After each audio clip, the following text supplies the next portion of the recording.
Welcome back to my podcast, dear listeners. We're in episode 75, and today I want to talk about swimming. So, one of the activities offered at Sophia College was swimming at the YMCA. When we were told about this activity, about 25 girls enthusiastically enrolled, and very excitedly we all got into the train and went to Dadar after college and went to the YMCA at Dadar. The YMCA pool at that time in 1990 was the cleanest pool I have ever seen.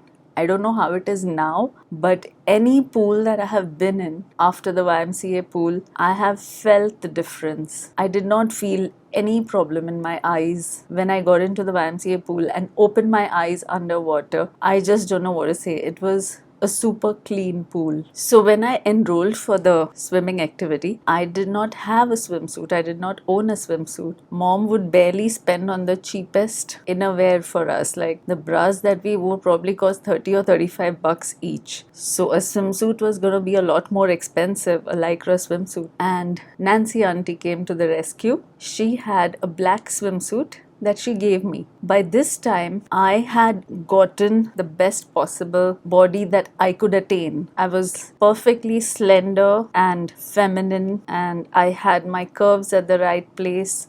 I had rounded hips and rounded thighs and beautifully round breasts and a very teeny tiny 25-inch waist. That was the smallest my waist ever got or could possibly get. And I had a very, very flat belly, firm abdominal muscles. You could see the muscles at the upper part of the abdomen. And when Nancy auntie gave me the swimsuit, this one had no padding, no bra pads or anything. So the first time I wore this swimsuit at home to try after Nancy auntie gave it to me, it was a very basic swimsuit. But I was so amazed when I saw myself in the mirror of our dressing table. I looked like those swimsuit models and I was like, wow, I didn't even know I could look so good. So mom saw the swimsuit, she said it was okay, she wouldn't have to buy a swimsuit, and we were all happy. Now came the question of my body hair. Obviously there were no sleeves on this swimsuit and I had underarm hair. So what to do? Obviously you couldn't go to mom with a request of removing body hair. We were sardars, we were Sikhnis, we did not remove body hair. I would probably get slapped or just beaten up for even thinking of removing my body hair.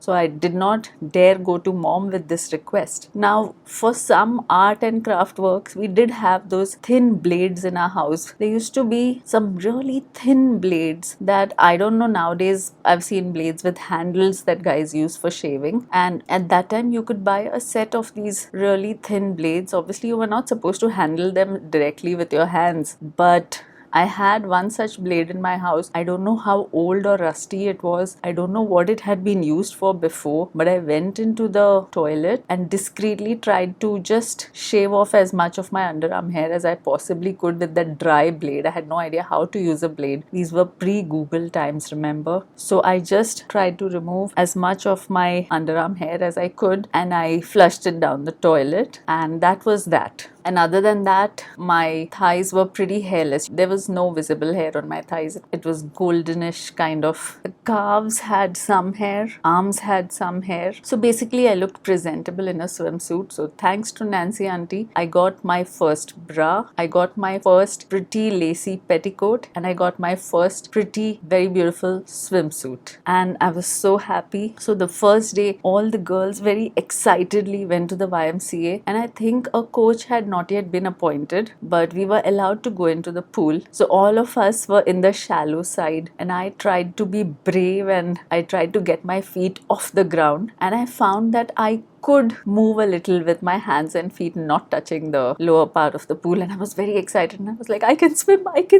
I'm moving in the pool without my feet touching down, and to me that was swimming. So that was probably the basic paddling that you do when you want to stay afloat. So that's what I've had successfully done, and I had felt so brave doing that, and I was very proud of myself. So that was the first session. We did not have a teacher and the girls were just splashing about in the shallow part of the pool. Then the second session that all 25 girls turned up for, we found a teacher called Joe. I did not know anything else about him other than that his name was Joe. He looked to be in his 50s, probably closer to 60, I'm not sure. As a girl, all the people probably who are above 40 look old to you. So in my mind, I see Joe as a balding, white-haired person, very kind face. He was such a sweet guy. And what he did was, for the first session, he told us that 4 girls could get into the pool with him, and he stretched his arms out on 2 sides, and 2 girls held on to each arm. So basically, he had 4 girls on his 2 arms, and he walked around the pool very slowly, asking us to just kick our feet behind us, asking us to stay horizontal and not get our feet down. So it was such a cute sight. Joe very patiently walking around the pool with 4 girls clinging to his arms, and he took multiple rounds like that. So that was our very first swimming lesson, which was at the YMCA pool. So Joe turned up each Wednesday and he taught us the basics of swimming. And I had no idea how to manage my skincare at that time. So what I did, I would finish swimming, and then after that, when I went into the shower, I used to apply Fair and Lovely, thinking this was now a sunscreen for my skin. So there used to be a cream called Fair and Lovely, which was supposed to make a person's skin lighter, and I thought that was a sunscreen, and I didn't even know that you need to apply the sunscreen before you get into the pool, not after you come out of the pool. So for the first few sessions, the girls were coming very enthusiastically. But as the weeks passed and winter started approaching, the number of girls that were attending the swimming sessions dropped down drastically. And one day it was just me and Manisha. Now Manisha was this girl who used to get into the train at the other station, and to me she looked extremely glamorous. She had these huge golden green eyes and she had great posture. She dressed very well according to me. The latest trendy casuals she used to wear. She had this lovely hairstyle, short crop, and she was sweet and friendly, and I used to look up to her. So as a person who was me, I was always extremely self-conscious about everything. So I remember once my sister mentioned that I had farted in my sleep, and I was so embarrassed about it. I was so ashamed of it. I didn't even know what to think, what to do. I felt so humiliated that, oh my god, I had farted in my sleep. Like, to me, that was something unforgivable. So one day after the swimming session, it was just Manisha and I at the swimming pool. And after the session, while talking, Manisha said, oh, I need to blow my nose. And then she went to that wash basin and started blowing her nose. And I was in awe. I was like, wow, she did that so casually. She didn't find it embarrassing or awkward that she needed to blow her nose. Like, obviously, if you've been swimming and then you just stand there without blowing your nose, it would get weird. You would probably find something leaking out of your nose. And to me, that would have been horribly shameful. But Manisha just took it in her stride. And I was like,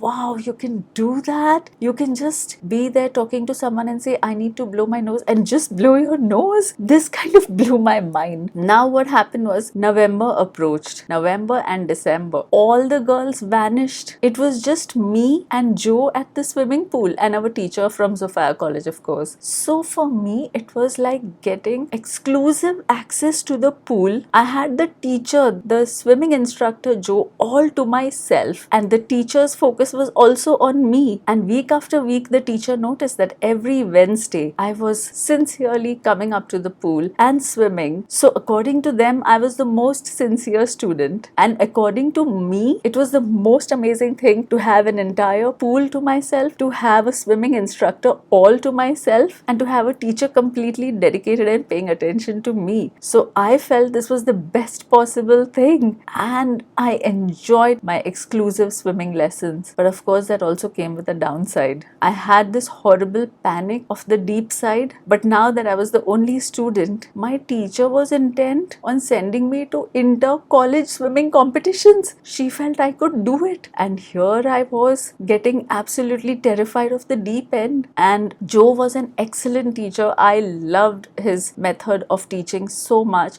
and every teacher's day I remember Joe. I know nothing about him other than his name, and his looks, his appearance is also a vague memory for me, but still I consider him among my best teachers. Joe, if you are listening, wherever you are, I don't expect him to be around now, but he might be, no idea. So Joe, at YMCA Dadar, you were the sweetest and best swimming instructor a girl could have asked for. We felt safe around you. You made us feel confident. You made us feel good about ourselves.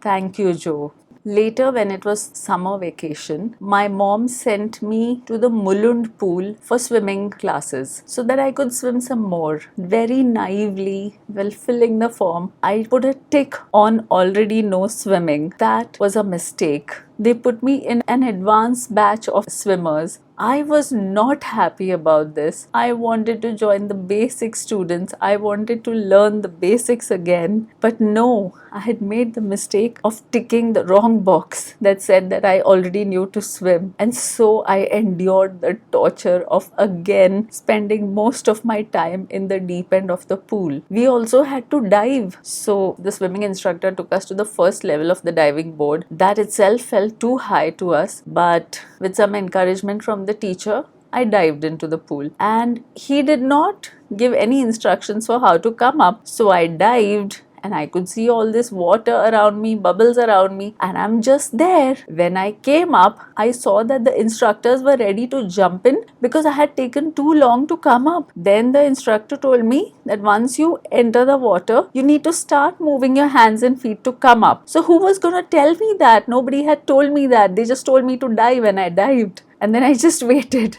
That was the first diving experience. And then after that, the instructor took us to the higher diving board. And when I climbed that ladder and went and stood on that diving board, I started feeling this vertigo feeling, but not exactly vertigo. But when I looked down at the pool, it looked very far away. I think that was a 10-meter diving board. And looking down at the pool, it looked so tiny, and I could see almost the entire city. I could see the whole of Mulund and the whole of Thane in front of me.